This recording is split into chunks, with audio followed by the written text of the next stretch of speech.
وبرکاتہ۔ سب سے پہلے تو عزیز طلباء کو، اساتذہ کرام اور معزز مہمان سب کو ہم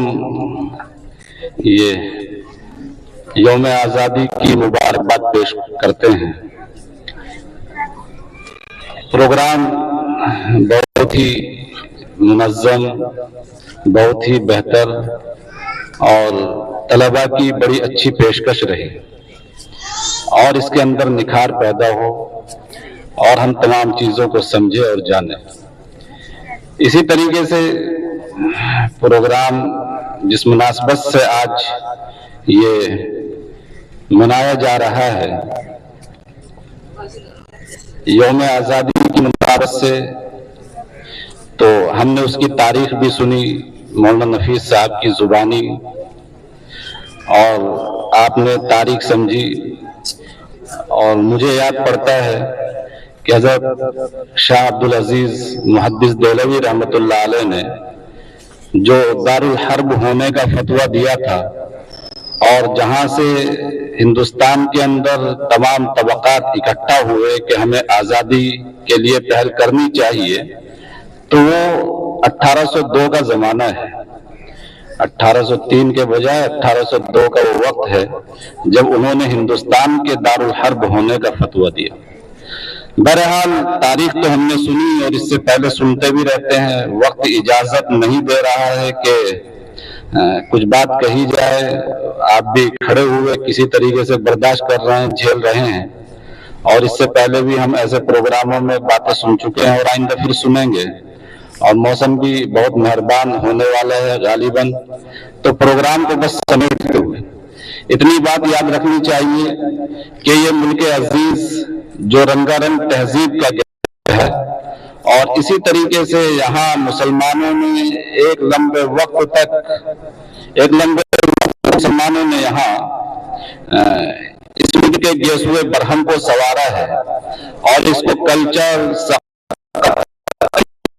اور جو اسلام کے گہوارے میں، گلشن میں، اور اسلام کے پاس جو اچھی چیزیں تھی، وہ سب کے سب ہندوستان کو یہاں کے مسلمانوں نے، اہل اقتدار میں جو مسلمان تھے، انہوں نے عطا کی ہے۔ پھر مسلمانوں سے یہ ملک، جیسا کہ آپ نے سنا کہ سب سے آخری مغل بادشاہ بہادر شاہ ظفر سے یہ غلامی کا اسیر ہوا، اور پھر یہاں انگریزوں کا تسلط قائم ہوا، اور ایسا وحشیانہ سلوک اور ظلم و بربریت جاری رکھی گئی کہ وہ دیوار زندہ پر ان کا بہت مشہور و معروف شعر ہے جس کو ہم پڑھتے اور سنتے رہتے ہیں: بڑا بد نصیب ہے ظفر دفن کے لیے، 2 گز زمیں بھی مل نہ سکی کوئے یار میں۔ یہ ہم سنتے رہتے ہیں۔ پھر اس کے بعد چونکہ یہ ملک مسلمانوں کے ہاتھوں سے نکلا تھا اور انگریز مسلمانوں ہی کو اپنا حریف سمجھتے تھے اور انہی کو اپنا جانی دشمن سمجھتے تھے، پھر مسلمانوں نے باقاعدہ طور پر، تمام برادران وطن بھی اس میں شریک تھے، لیکن پہل جو کی مسلمانوں نے اور پھر علماء کرام نے۔ ہمیں ان کے نام یاد ہیں اور ہونے چاہیے کہ اس کا بگل جو بجایا حضرت مولانا سید احمد شہید اور ان کے شاگرد، اور پھر اسی طریقے سے حضرت مولانا سید حسین احمد مدنی، اور پھر مولانا محمود الحسن مدنی، اور مولانا ابو الکلام آزاد، اور حاجی امداد اللہ مہاجر مدنی، اور پھر اسی فہرست میں آگے آ کر جو اس نقش قدم پر چلتے رہے اور یہ کام چلتا رہا، حضرت مولانا سید ابو الحسن علی میاں ندوی رحمہ اللہ۔ یہ تمام کے تمام وہ اسماء اور یہ نام ہے کہ جو ہمیں یاد رکھنا چاہیے مختصراً، اور اسی طریقے سے ہمیں معلوم ہونا چاہیے کہ ایسی جنگیں اور آزادی کے لیے وہ قربانیاں دی گئی کہ تاریخ کے اندر لکھا ہوا ہے کہ لال قلعے سے لے کر لاہور تک کوئی ایسا درخت نہیں تھا، اور یہ 1857 کی بات ہے کہ کوئی ایسا درخت نہیں تھا کہ جس پر کسی عالم کی لاش لٹکائی نہ گئی ہو، اور اسی طریقے سے دوسرا اسی طرح کا معرکہ کہ دلی کے چاندنی چوک سے لے کر مراد آباد کے خیبر تک کوئی ایسا درخت نہیں تھا کہ علماء کو مار کر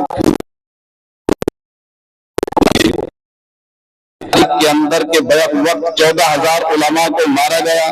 اور توپوں کے سامنے ان کو باندھ دیتے اور ان کے پرخچے اڑا دیے جاتے۔ ہماری تاریخ بڑی سنہری ہے، لیکن اس کے بعد مسلمانوں نے جب یہاں آخر یہ سوچنا چاہیے کہ یہ ملک غلام کیوں بنا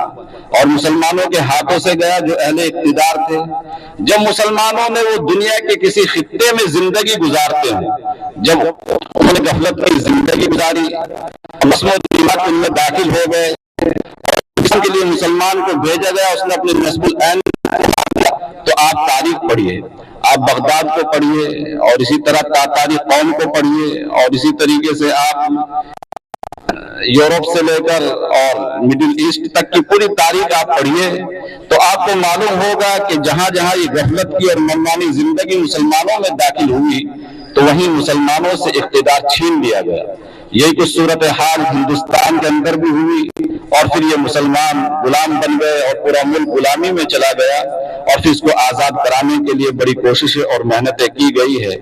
اس وقت ہمیں اس ملک کے اندر خصوصاً مسلمان سماج اور مسلمان طبقے کو بہت سے چیلنجز کا سامنا ہے۔ بات نہیں کرنی تھی، بڑی مختصر سی، لیکن ایک دو بات کہہ دینا مناسب ہے کہ اس وقت بڑے چیلنجز کا سامنا ہے اور نئے نئے مسائل سامنے ہیں اور وہ چیزیں کہ جو یہاں کے دستور اور کانسٹیٹیوشنز میں ہم کو ملی ہے آج ان کو بھی چھیننے کی کوشش کی جا رہی ہے اور مسلمانوں کے لیے یہ فکر کرنے کا بڑا یہ اس وقت کا وقت ہے۔ ہمیں سوچنا چاہیے اور اس سلسلے میں غور و فکر کرنا چاہیے۔ طلباء کو اپنی سنہری تاریخ معلوم ہونی چاہیے، اپنی قربانیوں کی اور شہادتوں کی تاریخ معلوم ہونی چاہیے۔ مسلمان اور انسان شروع سے آزاد پیدا ہوا ہے، آزادی اس کا حق ہے اور آزاد اس کو رہنا چاہیے، لیکن آزادی اس وقت کہ ہمیں سمجھنا چاہیے کہ ملک عزیز کے اندر بھی آزادی کیسے ہمیں ملی۔ بہرحال ایک لمبی تاریخ ہے، پھر کسی موقع پر گفتگو کی جائے گی۔ آپ لوگ بھی بہت دیر سے کھڑے ہیں، پروگرام اپنے آخری پڑاؤ میں ہیں، اساتذہ کرام بھی خطاب کرتے اور اسی طریقے سے ہمارے معزز مہمان بھی ہے حضرت مولانا محمد احمد صاحب ندوی استاد محترم بھی یہاں موجود ہے، آپ سے خطاب کرتے اور اسی طریقے سے اس پروگرام کے دو آرگنائزر حافظ امانت اللہ صاحب اور اسی طریقے سے مولانا سہیل صاحب یہاں موجود ہے، وہ بھی خطابات سے آپ کو نوازتے، لیکن میں نے آپ سے کہا کہ وقت اجازت نہیں دے رہا ہے۔ بہرحال ان کا شکریہ ہمیں کرنا چاہیے اور آج پروگرام کے اختتام کا اعلان ہوتا ہے اور ضابطے کی اور قاعدے کی بات یہ ہے کہ چھٹی آپ لے کر جائیں، آج خوشی کا دن ہے تو بتا کر جائیں اپنے نگراں اور استاد سے اور اسی طریقے سے وقت پر آ جائے۔ قربانی یاد رکھنے کا یہ مطلب نہیں ہے کہ ہم نے قربانی یاد رکھی اور پھر منمانی زندگی گزارے، بلکہ اصول ضابطے جو آپ کو بتلائے جاتے ہیں اسی کے تحت رہنا چاہیے۔ پروگرام کے اختتام کا اعلان ہوتا ہے اور بہت ہی اس پروگرام کی سنہری کڑی اور سمجھیے کہ لب لباب اور بالکل مغز ایک طلبہ کا مارچ اور ان کی پریڈ بھی ہے، وہ ذرا سے ترتیب سے کھڑے ہوں اور یہ طلبہ ذرا پیچھے ہو جائیں ادھر سے، ٹھیک ہے؟ ایک مرتبہ زور سے آپ بولیں ہندوستان زندہ باد، مادر علمی دارالتعلیم و صنعت، نعرہ تکبیر، تھوڑا سامنے سے ہٹ جائیں، ان کو سامنے آنے دیں اور اپنا پروگرام وہ پیش کرے، اس کے بعد پھر پروگرام ختم ہوگا۔ اور بھی کچھ رہے گا؟